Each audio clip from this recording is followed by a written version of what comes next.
ചങ്ങായിമാർ ഞാൻ ഒരു അത്യാവശ്യ കാര്യം പറയാൻ വന്നേ എന്ന് പറഞ്ഞു കഴിഞ്ഞപ്പോൾ എനിക്ക് തൃശ്ശൂരേക്ക് പോകണം. നമ്മളെ സുരേഷ് അണ്ണൻ അവിടെ കാത്തിട്ടുണ്ട്. നമ്മളെ സുരേഷ് ഗോപി അണ്ണൻ ചിറ്റണ്ണ കുറച്ചും കൂടി കുരിശ് കൊടുക്കാണ്ട്. ഇത് കുറച്ചും കൂടി പള്ളിയുണ്ട്.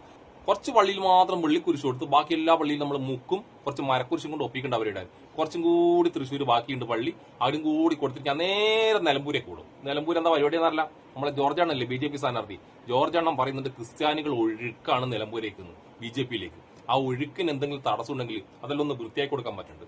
എന്നാലേ ആ ഒഴുക്ക് നല്ല ഒഴുക്കായിട്ട് ക്രിസ്ത്യാനികൾ ഒഴുകും. അതിന് മുന്നേ ഞാൻ ഒരു കാര്യം പറയാട്ടാ, നമ്മൾ ഒഡീഷയിൽ നമ്മളൊരു കന്യാസ്ത്രീക്ക് നേരെ വമ്പിച്ച ആക്രമണം. ഒന്നുകൊണ്ട് പേടിക്കേണ്ട, നല്ല അടിപൊളി ആക്രമണം. നമ്മളെ സംഘപരിവാറിന്റെ കുട്ടികൾ ചുണക്കുട്ടികൾ ഒന്നും നോക്കിയില്ല, നല്ല കൊടുക്കൽ കൊടുത്തിന്.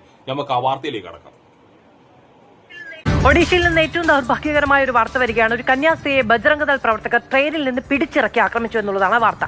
മതപരിവർത്തനം ആരോപിച്ചാണ് 29 വയസ്സുകാരിയായ കന്യാസ്ത്രീയെ ആക്രമിച്ചത്. മെയ് 31 രാത്രി ജാർസഗുഡയിലേക്ക് രാജധാനിയിൽ സഞ്ചരിക്കുമ്പോഴായിരുന്നു ഈ സംഭവം.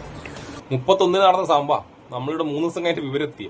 അവിടെ ഇതുവരെ അറിഞ്ഞിട്ടുണ്ടാവില്ല ആരും കേട്ടാ. പക്ഷെ നമ്മൾ കേരളത്തിലായതുകൊണ്ട് 3 ദിവസം കഴിഞ്ഞിട്ടെങ്കിലും വിവരം അറിഞ്ഞു. പക്ഷെ നമ്മളെ കാസക്കൂസ ക്രിസംഗികളും സംഘികളൊന്നും ഇതറിയില്ല. എന്തിന് നമ്മളെ PC ജോർജ് അറിഞ്ഞിട്ടുണ്ടാവില്ല, ഷോൺ ജോർജ് അറിഞ്ഞിട്ടുണ്ടാവില്ല. നമ്മളെ പുതിയ സ്ഥാനാർത്ഥി ജോർജ് സാറില്ലേ, ജോർജ് സാർ ചത്താലും അറിയില്ല. സുരേഷ് അണ്ണന്റെ കുരിശ്, ആ കുരിശുള്ളിടത്തോളം കാലം നമ്മളാരും പേടിക്കണ്ട കേട്ടാ. ഒരുപാട് മരക്കുരിശുണ്ട്. വെള്ളിക്കുരിശും സ്വർണ്ണക്കുരിശും ചെയ്യിക്കണ്ട, കുറച്ച് മുക്കും കുറെ മരക്കുരിശുണ്ട്. അതിനെ കൊണ്ട് നമ്മൾ ഈ പരിപാടി അങ്ങ് മുക്കും. ഒന്നുകൊണ്ട് പേടിക്കണ്ട. നമുക്കിനി ശരിയായ വാർത്ത കൂടി കേൾക്കാം. അനൂപ്, ഈ സംഭവത്തിൽ എന്ത് നടപടിയാണ് എടുത്തിട്ടുള്ളത്? ഇത് എങ്ങനെയാണ് പുറത്തറിഞ്ഞത്?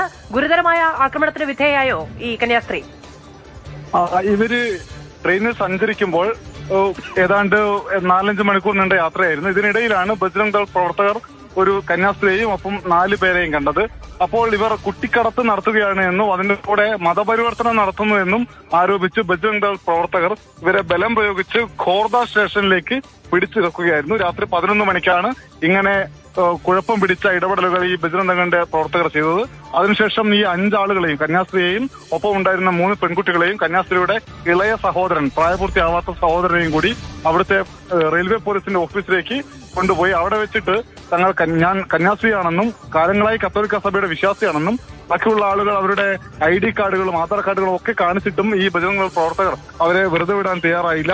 അതിനുശേഷം ക്രൂരമായി അവരെ ജനങ്ങൾക്കിടയിൽ വെച്ച് വിചാരണ ചെയ്യുന്ന പോലെയുള്ള ഇടപെടലുകൾ നടത്തുകയും ചെയ്തു. ശേഷം പോലീസ് ഇടപെട്ട. ഒന്നുകൊണ്ട് പേടിക്കണ്ട. കന്യാസ്ത്രീകളെ കാണുമ്പോൾ എന്തിന് പള്ളിയിൽ വെച്ചമാരെ കാണുമ്പോൾ നമ്മൾ ഉത്തരേന്ത്യയിലെ നമ്മളെ ചുണക്കുട്ടികളായ സംഖ്യക്ക് ചൊറിച്ചിൽ വരും. അവരൊന്നിനെ ആക്രമിക്കും. നിങ്ങൾ ക്രിസ്ത്യാനികൾ പേടിക്കണ്ട, നിങ്ങളെ മാത്രമല്ല നമ്മൾ മുസ്ലിമിനെ ആക്രമിക്കുന്നുണ്ടാടാ, ദളിതരെ ആക്രമിക്കുന്നുണ്ട്. അതുകൊണ്ട് നിങ്ങളെ മാത്രമെന്നുള്ളൊരു ചിന്ത വേണ്ടട്ടാ. ഇതും പിന്നെ നമ്മളെ കേരളമായിട്ട് യാതൊരു കൂട്ടിക്കൊയ്ക്കലും വേണ്ടാട്ടാ. ആടത്തെ വിവരമുള്ള സംഖ്യകളാണ്. പക്ഷെ ഇവിടെയുള്ള വിവരമുള്ള സംഖ്യകൾ നിങ്ങളൊന്നും ചെയ്യില്ല. നിങ്ങൾ നമ്മളെ വോട്ട് ചെയ്ത് നമ്മൾ ഈ കേരളത്തിൽ ഭരണലാക്കി എന്നിട്ടാവുമ്പോ നമ്മൾ ഈ പരിപാടി തുടങ്ങുവട്ടാ. ആടത്തെ അടിയൊന്നായിരിക്കില്ല, ഇവിടെ നല്ല അടിയായിരിക്കും. ഫസ്റ്റ് നമ്മളെ കാസകൂസന്മാർ ക്രിസംഖിയൊക്കെ കൊടുക്കുക. ഇത് PC ജോർജിനും ഷോൺ ജോർജിനും നല്ല ഒരുപാട് അടിക്കും. അതിന് ശേഷമേ നമ്മൾ നല്ലവരായ ക്രിസ്ത്യാനികളെ തൊടുട്ടാ. ഒന്നുകൊണ്ട് പേടിക്കണ്ട. നിങ്ങൾ എത്രയും പെട്ടെന്നുണ്ടല്ലോ നമ്മളെ നിലമ്പൂർ സ്ഥാനാർത്ഥി PC ജോർജ് സാർ പറഞ്ഞ പോലെ ഒഴുകി അങ്ങനെ BJPയിലേക്ക് പെട്ടെന്ന് ഒഴുകി നമ്മൾ BJP കേരളം ഇങ്ങനെ പിടിച്ചെടുക്കട്ടെ. എന്നിട്ട് കൊണ്ടേ നമുക്ക് നിങ്ങളെ ആക്രമിക്കാൻ വേണ്ടിട്ട്. മോനെ ഏതായിരിക്കും അടി. PC ജോർജെല്ലാം ഉണ്ടല്ലോ ചന്തി പൊത്തി ഓട്ടും. ഷോൺ ജോർജിനെ ഇങ്ങനെ ഒരക്കും. നിങ്ങളെ നിലത്ത് ഇങ്ങനെ ഒരക്കും. ഒന്നുകൊണ്ട് പഠിക്കണ്ട. അതിന് ശേഷം നമ്മൾ നല്ലവരായ ക്രിസ്ത്യാനികളെ ബേക്കിൽ വരും കേട്ടാ. ഒന്നുകൊണ്ട് പഠിക്കണ്ട. അതുകൊണ്ട് നിങ്ങൾ ഉത്തരേന്ത്യയിൽ നടക്കുന്ന ഒന്നും മൈൻഡാക്കണ്ട. അവിടെ വിവരമില്ലാത്ത സംഖ്യകളാണ്. നമ്മളെ കേരളത്തിലുള്ള വിവരമുള്ള സംഖ്യകളെ നിങ്ങൾ അത്രയും പെട്ടെന്ന് വിജയിപ്പിക്കണം കേട്ടാ. വിജയിപ്പിച്ച് കഴിഞ്ഞ ശേഷം നമ്മൾ നിങ്ങൾക്ക് തരേണ്ട എല്ലാം തരാട്ടാ. എന്നാ പിന്നെ ശരി സുല.